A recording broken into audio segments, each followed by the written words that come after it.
Hi, Jim Gore from THOR Wealth Management. As the title says, we're looking at higher for longer, and we're talking about inflation as well as interest rates. And there's three reasons for that. First is you're looking at copper.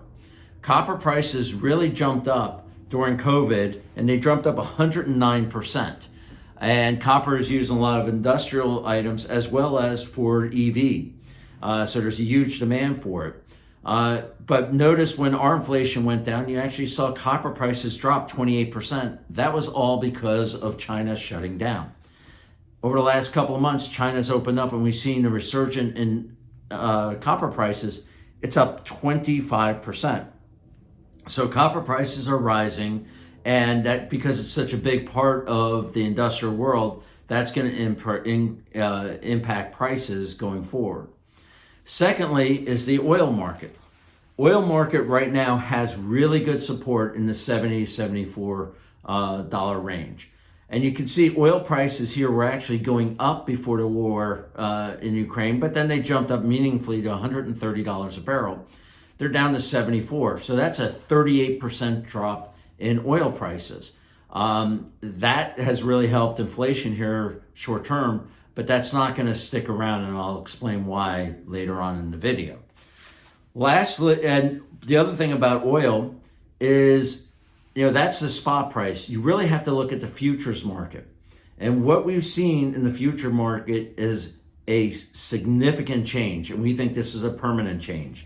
Higher prices, more in the price of $60 to $70 range instead of the range of $45 to $55. This was going up before the Ukrainian war, and it jumped up here. Prices have come down on the futures, but it's only down 10%.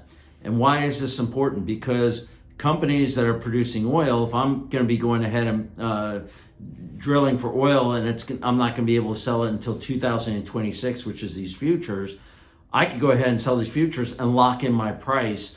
And that's very meaningful for the oil companies that they're going to be getting a higher price for longer. And I'll explain why the higher prices is going to be there at the end of this video.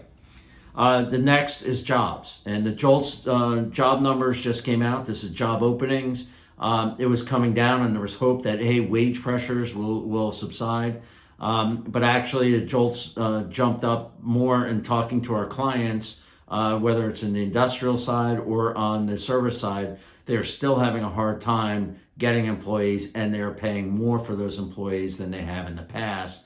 And this is causing a headache for the administration and for the Federal Reserve. So let's kind of summarize why these problems are going to persist for the Federal Reserve. First of all, let's look at copper.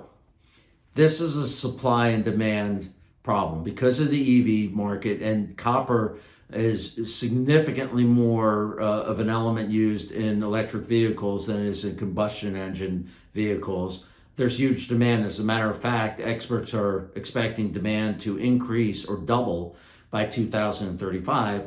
And we're not seeing new mines coming to the forefront. As a matter of fact, we're starting to see supply come off.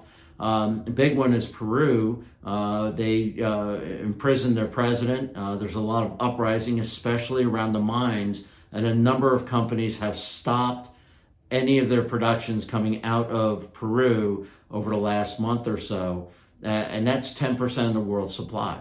The other one, which is a bigger supplier, is Chile, and this is disconcerting because their actual supply to the market dropped 7% last year, and it's expected to drop over the next couple of years to 2025. And being 27% of the world's supply of copper, that's going to really hinder the supply from both Peru and Chile. While there's more demand is higher than supply, prices go up. And I think that's what we're seeing right now, especially after China has reopened. The other thing that's going to be a problem for the Federal Reserve is oil prices. And the reason for that is the Biden administration took out 190 million barrels out of the strategic oil reserve. And what they're saying right now is they're going to refill it.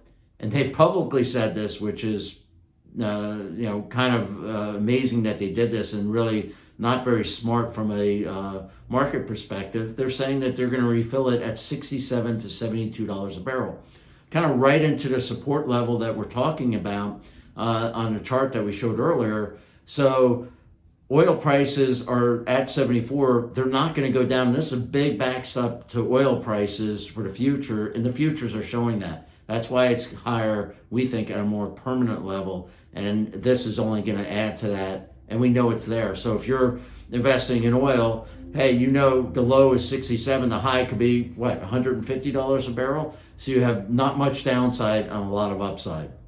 The other thing is wages.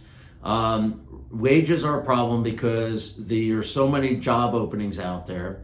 Yeah, you're hearing about job cutbacks in some of the tech industry, but if you talk to anyone in that industry, they get jobs fairly quickly because there's a lot of job openings maybe on the industrial side that they're looking for tech people to help them out. So they're getting hired pretty quickly.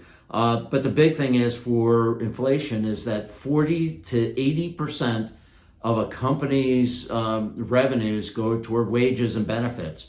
And that depends on what sector you're in. Obviously, there's more, companies that are more wage intensive will have higher wages and higher costs. And that's question is, are they going to be able to pass that on? So that's going to mean higher inflation if the companies are able to pass it on, which is bad for inflation. If they aren't able to pass it on, that's going to be a problem for earnings. And go back and look at our last market update about earnings.